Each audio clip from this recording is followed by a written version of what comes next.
저는 지금 5학년 아이들과 개별 상담 중입니다.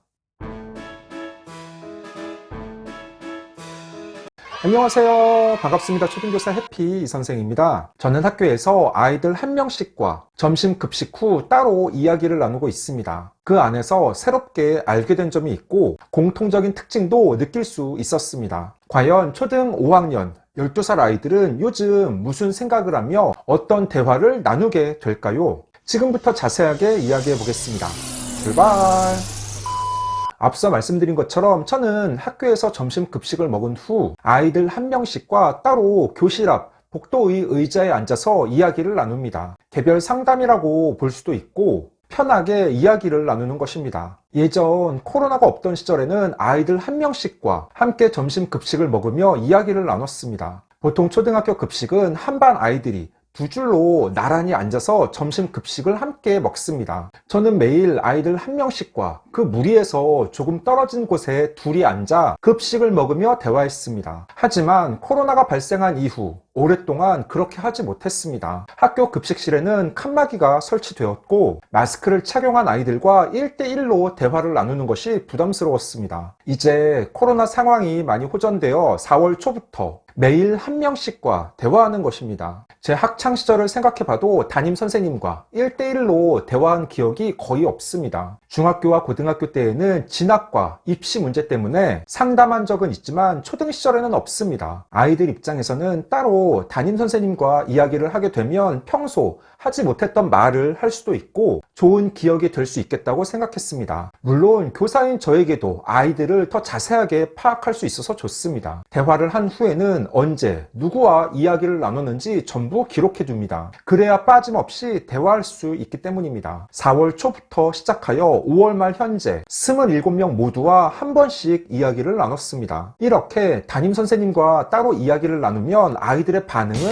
어떨까요? 처음에는 상당히 부담스러워했습니다. 아니 싫어요. 특별하게 할 이야기도 없단 말이에요. 이런 반응이 다수였습니다. 그러면서도 오늘은 누구와 대화하는지 아이들의 관심이 집중됩니다. 대화하는 패턴은 매번 비슷합니다. 일단 아이들에게 5학년이 되어서 좋은 점과 안 좋은 점을 묻습니다. 친구 관계에 있어서는 우리 반에서 가장 친한 친구와 어색하거나 불편한 친구, 어떤 학원에 다니며 공부하기 어려운 과목과 가장 자신 있는 과목, 집에서 부모님과의 관계, 선생님의 좋은 점과 안 좋은 점, 그리고 바라는 점을 묻습니다. 마지막으로 선생님께 하고 싶은 말을 하게 한 후 제가 아이에게 하고 싶은 이야기를 해주며 마무리합니다. 이렇게 대화하는데 보통 10분에서 15분 정도가 소요됩니다. 27명 아이들과 한 차례씩 개별 대화를 끝냈는데 5학년이 되어서 좋은 점으로는 여러 친구들을 사귈 수 있어서 좋다, 선생님의 수업이 재밌고 좋다 등 다양했습니다. 안 좋은 점은 대부분 공통된 의견이 나왔습니다. 바로 4학년 때까지 는 학교 수업이 빨리 끝나는 편이었는데 초5가 되면서 수요일만 5교시 수업을 하고 나머지 요일은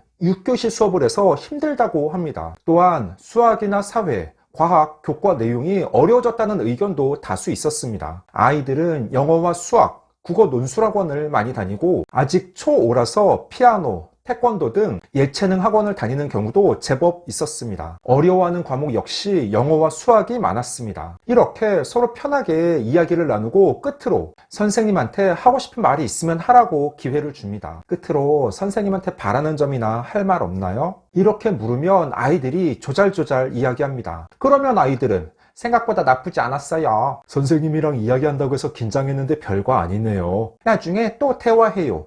라는 반응입니다. 그 후 끝으로 제가 아이들에게 한 가지씩 이야기를 해줍니다. 그동안 3월부터 아이들과 함께 생활하며 각자에게 느낀 점, 바라는 점을 이야기해 주는 것입니다. 물론 아이들마다 그 내용이 조금씩 다르지만 가장 많이 했던 말은 무엇일까요? 너무 어려워요.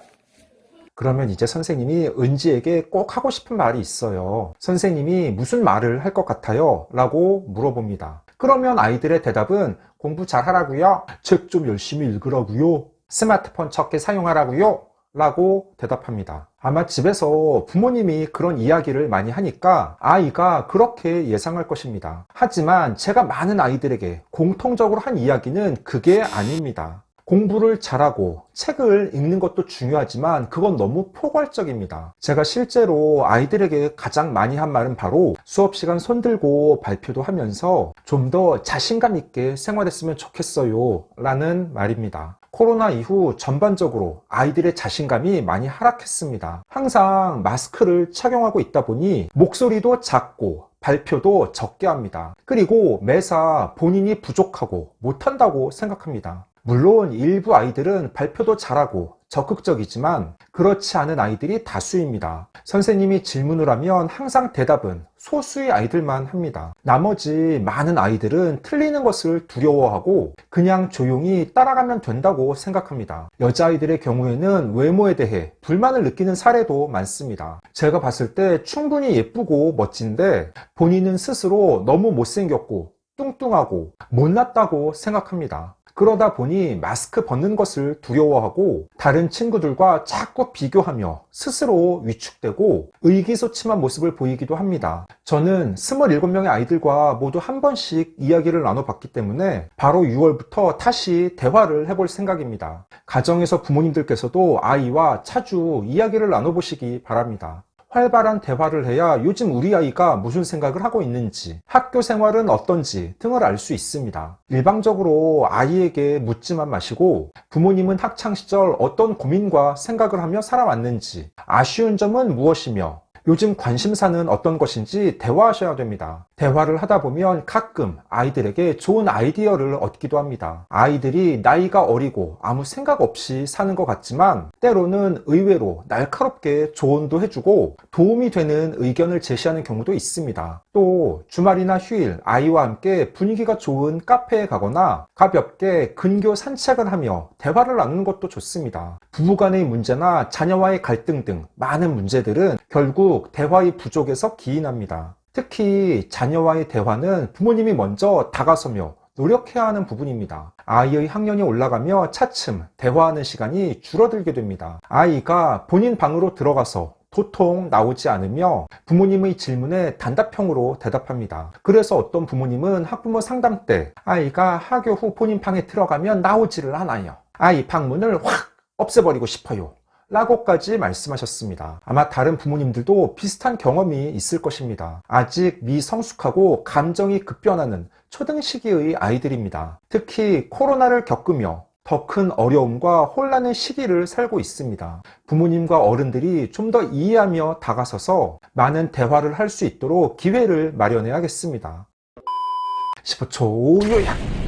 오늘은 5학년 아이들과 개별 상담 중이라는 주제로 이야기해 보았습니다. 저는 학교에서 점심 급식 후 아이들 한 명씩과 이야기를 나누고 있습니다. 지금까지 27명 모두 대화를 끝냈고 앞으로도 계속 해나갈 생각입니다. 이렇게 개별 대화를 하니 아이들의 학교 생활과 고민 등을 자세하게 들을 수 있고 여러 장점이 있습니다. 가정에서도 아이와 좀 더 많은 이야기를 나눌 수 있도록 노력해 보시기 바랍니다. 오늘 준비한 내용은 여기까지입니다. 앞으로도 보다 더 유익하고 재미있는 영상을 가지고 꾸준하게 계속 찾아뵙도록 하겠습니다.